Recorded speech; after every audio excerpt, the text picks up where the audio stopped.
Good morning, everyone. My name is Randy Hillier. I'm the member of the Provincial Parliament in Ontario for the riding of Lanark, Frontenac, and Kingston. It's a pleasure to be here with the End the Lockdown Caucus, and I'll share my few remarks about our government's response to COVID. I believe our province and our country is facing the greatest threat that it has ever faced in its existence and in its history. This threat is not external. This threat is not COVID.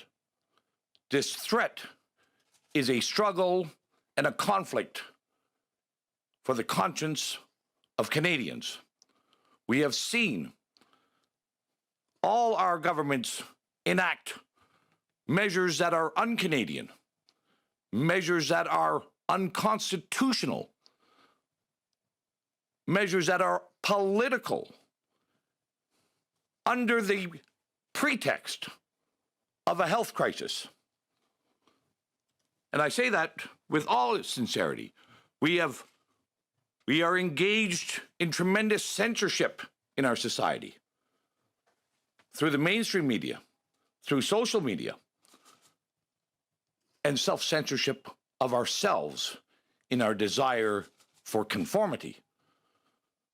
We have attacked, and no one will uphold, our freedom of conscience, our freedom of worship, our freedom of mobility, our freedom of speech, our freedom to assemble and to gather peacefully.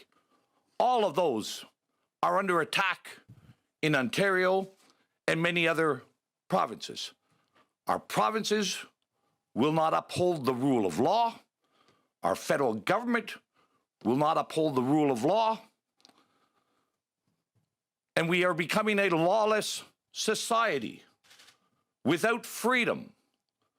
That's what has happened since March of 2020.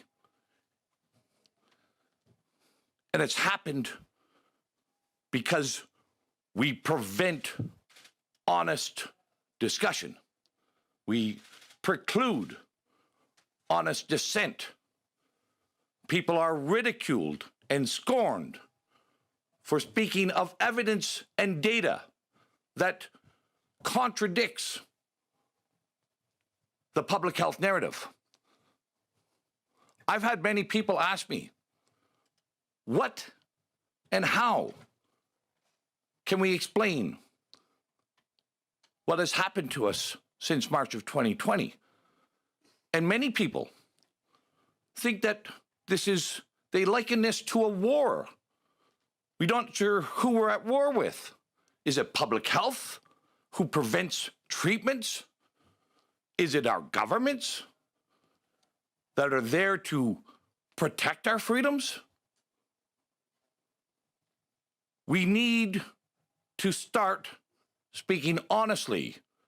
We need to stop acting irrationally.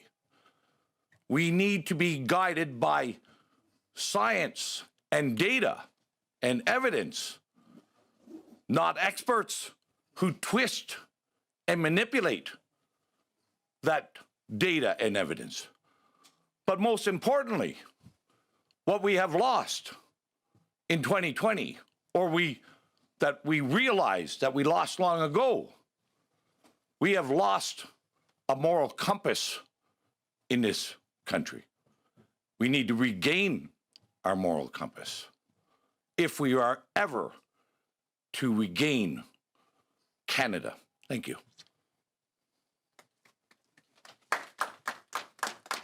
Perhaps stand up and say, hey, we made some mistakes, we've learned, we want to move on. But it's a failure of courage. And I think that that's what Canada needs right now, is more courage.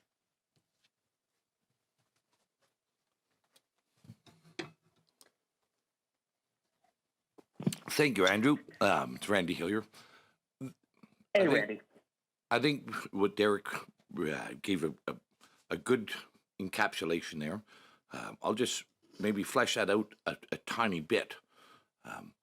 The problems that we're facing in our society of the need to conform within society our political environment is much the same, but in a smaller microcosm of the distortions and the perversions. That's what's happening. And people in elected office, especially at the federal and the provincial level, many of them understand that their path to re-election is only through a registered political party, and they will not jeopardize their path to re-election, even if it means forsaking their children's and their grandchildren's future. They are going along, many of them, knowing that what we're doing is wrong and casts a significant darkness for our future. The same thing happens, although not quite as clearly identified at the municipal level, but we've seen what has happened with members of the End of Lockdown caucus at the municipal level who have joined. Stephen Van Leeuwen was ostracized and attempted to be and faced much scorn for joining the End of Lockdown caucus. He was removed from the position as deputy mayor. We've seen others, Mayor David Blisma from West Lincoln was removed from the COVID Health Committee for joining the End of Lockdown caucus. We see this everywhere. COVID is being used to beat people into submission and into conformity. That anybody knows, if you want to have honest, truthful, public discussion and discourse, you will pay a price. I'm very thankful that the End of Lockdown caucus are strong men and women across this country who know what it is to be Canadian and know that they will, whatever the price that we were asked to pay, that we will pay it because our children and our grandchildren, their future is worth it. Thank you. Follow up? Is the goal of your caucus to eliminate all restrictions and allow individuals and businesses make decisions for themselves, or is there a more moderated framework that you'd advocate for? Some form of restrictions, but a lot fewer and a lot more lax than what we're seeing from provinces right now. Well, thanks again for the question. This End of Lockdown caucus is a caucus of willing participants. There is no mandate and no expectation that there is only one voice for the End of Lockdown caucus. Each individual has their own conscience and represent different areas and may offer different solutions. And so there isn't a blanket answer to that, Andrew, but I will say from my perspective, that all the lockdown measures must be rescinded in Ontario. There is no justification for any lockdown measures in Ontario. There is no merit to having any business closed. There is no merit to having any church closed.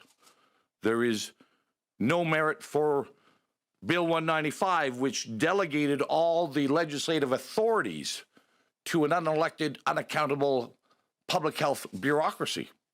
That's my view here in Ontario. That's what the evidence and the data shows me. We're all, but as I said, this is a caucus. It comes under the heading of the Liberty Coalition Canada. We respect individual choices, personal responsibility, and decisions. Thank you. And Andrew, if I may add, Maxime Bernier, I share everything that my colleague Randy just said. Thank you. Opérateur, avons-nous une prochaine question?